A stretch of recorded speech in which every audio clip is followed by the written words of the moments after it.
আসসালামু আলাইকুম। আমি ডক্টর জান্নাতুল ফেরদৌস বলছি। আশা করি সবাই ভালো আছেন, সুস্থ আছেন। আজকে ছোট্ট একটা টিপস শেয়ার করব। সেটা হচ্ছে আপনি কি জানেন আপনার বাচ্চার রোগ প্রতিরোধ ক্ষমতা ঠিক আছে কিনা? তো এটা নিয়ে অনেকেই চিন্তা করে থাকেন যে আমার বাচ্চার রোগ প্রতিরোধ ক্ষমতা ঠিক আছে কিনা।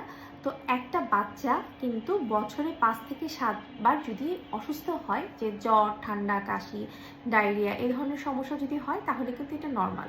মানে ৫ থেকে ৭ বার আপনি বাচ্চাকে নিয়ে ডক্টরের কাছে যাচ্ছেন, মানে এটা হচ্ছে নরমাল অসুখ-বিসুখ। যদি বাচ্চা ৫ থেকে ৭ বার মানে ৭ এর অধিক যদি অসুস্থ থাকে, যে তাকে বারবার জ্বর হচ্ছে, বারবার ঠান্ডা লাগছে, বারবার ডায়রিয়া হচ্ছে, বারবার একটার পর একটা প্রবলেম লেগে থাকছে, যদি এরকম হয় তাহলে আপনাকে বুঝতে হবে যে বাচ্চার রোগ প্রতিরোধ ক্ষমতাটা ভালো নেই।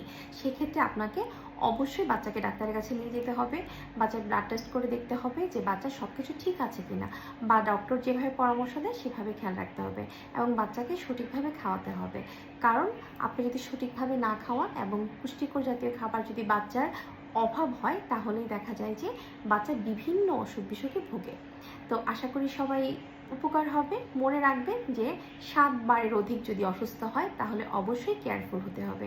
অবশ্যই বাচ্চার প্রতি কেয়ারিং থাকতে হবে। ভালো থাকবেন, সুস্থ থাকবেন। আল্লাহ হাফেজ।